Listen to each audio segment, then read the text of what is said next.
welcome to Kerry's Cards. I'm Kerry and I'm going to show you how to make this lovely little pinwheel cheat card topper, for want of a better way of describing it. So it looks a bit like a pinwheel made from one piece of paper, and it's such a simple and easy effect. It shouldn't take us too long, so let's get crafting. What you will need is a piece of 6x6 design series paper, a piece of card to make the base layer. I've used here old olive. We've got pecan pie for our topper underneath, piece of vanilla card for the inside, and then a scrap of card here, vanilla, to do our sentiment, and a lovely piece of the vellum to go behind. So let's get crafting. You'll need your trimmer.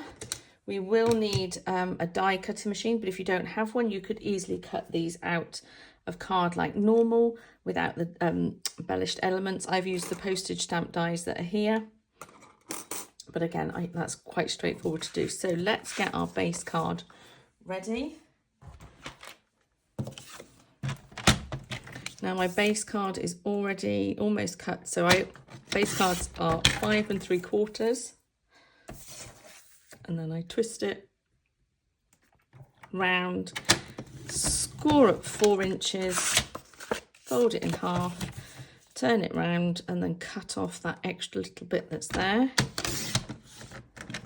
That gives me my base card. I'm just going to burnish it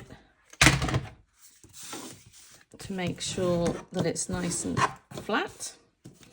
Now I've already pre-cut my vanilla card to go on the inside. And this is 3 3/4 by 5 1/2 inches. So that's going to go on the inside. And while we're doing that, we'll do the outside layer, which is the same as the vanilla. So it's 3 3/4 inches by 5 1/2 inches.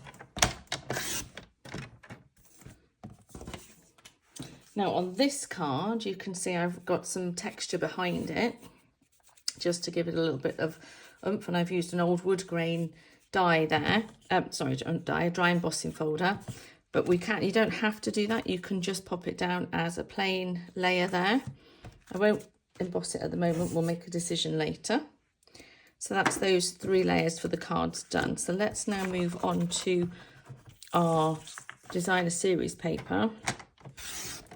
So I want a 6x6 inch square, so I can actually make 2 toppers with one of these, or 4 with a standard 12x12. I then need I'm going to turn it over this way so you can see a bit easier when I emboss it, score it. So we're going to score on all 4 sides at 1 1/2 inches. So we go around 1 1/2 inches, 1 1/2 inches. Okay. There's all our 1 1/2 inches. I don't know if you can see those score lines there. Should be coming up okay. Now what I also want to do is I want to do little nicks up here at 3 inches. And this is on each of the sides. I'm only literally putting a light bit of pressure. I don't know if you can actually see. There we are, that one there maybe. A little bit of nick. If you find it easier, you might want to use a ruler and a pen just to give it a little bit of a mark. I'm going to go round again on this one, on the top there. Oop. Okay, so I now have all my little marks. You can't really see it very well on that one, but you can there just about. Now what we're going to do is we're going to get our little scissors, and we're just going to take out these 4 corners that are here. Now, my standard is I don't waste anything. If you want to know how to keep these, and then you can utilise them on another one of my YouTube videos, which is showing you how to make a little roll-up box, or set of 4 boxes for a gift table, for a table at Christmas. So I think you can put like Ferrero Rochers in it, or you could put like a paper hat and a joke and a little treat inside each of the 4 squares. But these 4 pieces here are just perfect for helping to decorate the box. So infamous for never throwing anything away, I'm going to keep those to one side and utilise them in another project. Okay, now when we get to this next layer, I'm going to bring in my silicone mat. You don't necessarily need it. I'm going to bring in a ruler and a scoring tool. Now I can see there's one of the nicks there. And what I need to do is I need to send a line from one side of the corner there. And then as I've done that one, I'm going to turn it, rotate it 90 degrees and do exactly the same on this one. Up to where the nick is. Turn it again 90 degrees and do the same again. And let's do one more time. By putting the silicone mat underneath, it means you can get a little bit of a better score line. Okay, so now we have our base shape there. We need to then decide which way we want, what colours we want on the front. Let's just get my scorer. Just burnish each of the lines, not too hard because obviously this is paper, not card, so it doesn't need to be quite so hard. And then each of the score lines we can turn over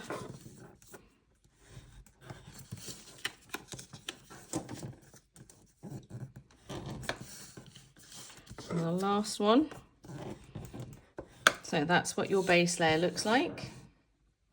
Let's just zoom in a bit, shall we? There we go. Then when you've got to this point, you can decide you have to flip it over, and then we're going to fold one side in and then work your way around one side at a time.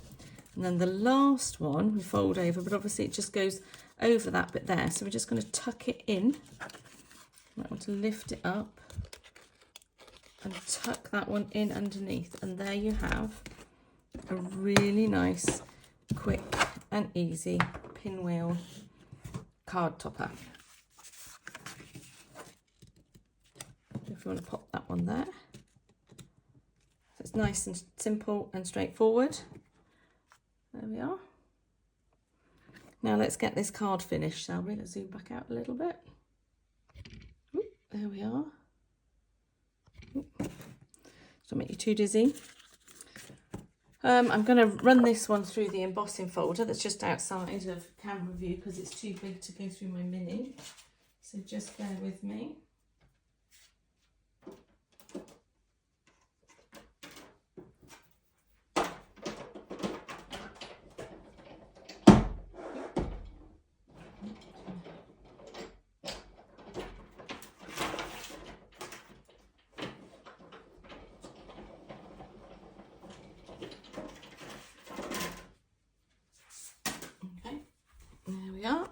So that's it embossed. On this card, I actually see got some white on it. So what I did is I went with my white ink pad and I just opened it up and then just went over the top like that to make it look a bit more frosty. That way it helps bring out a lot more of the grain or the wood grain effect. So let's pop that one down on top. Oh, before we do that, sorry, we need to put on a little bit of ribbon. Now I used this one here. It's about 5 inches because the card's 4 inches wide and you want a little bit extra to tuck in on either side. I'm going to use my double-sided extra strong tape.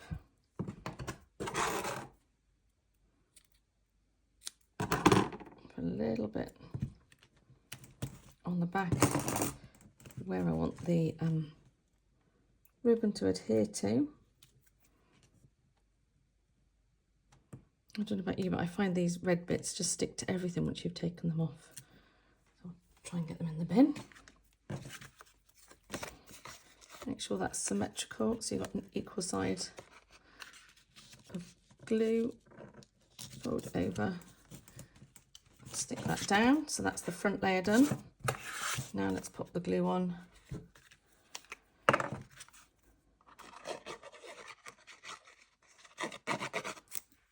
decent layer of this because obviously you've got the weight of the ribbon and the weight of that little bit of DSP.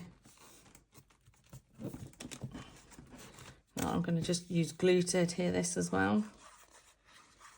Put it as symmetrically as you can.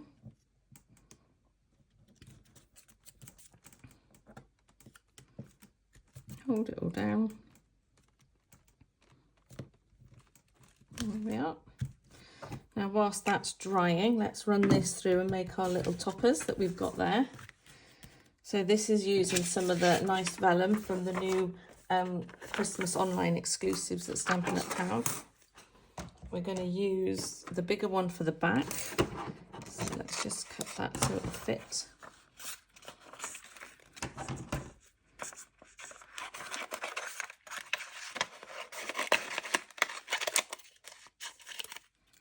So that's that one. I'm going to try and run them through together, and then that one there. Embossing machine.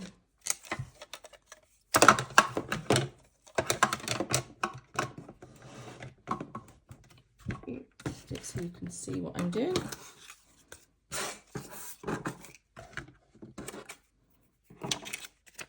To make our sandwiches. Remember to, when you're using the little machine, to, or any of the machines actually, to die cut a little bit of an E shape there. Can you see the E in the plates? So the middle one is slightly back on the others, and that will guarantee that it goes through the cutter first time, each time. Oop. Shoot some out across. So there's that one, and that one.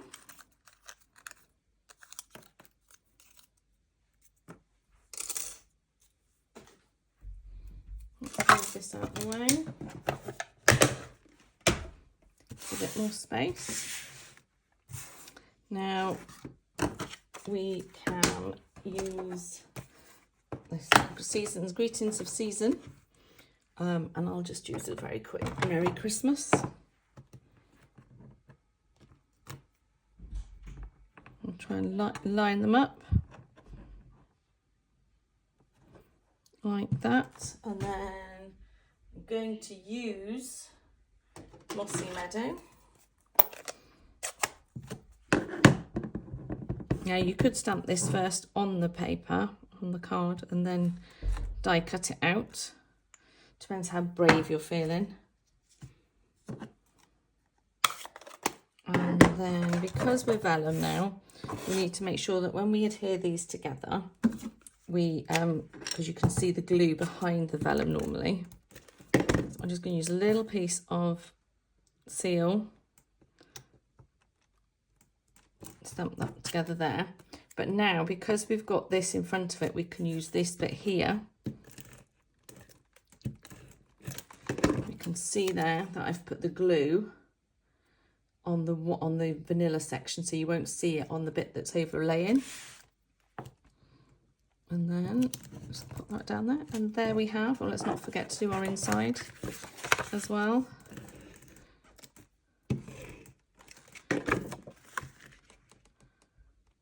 And there we have a very quick pinwheel card.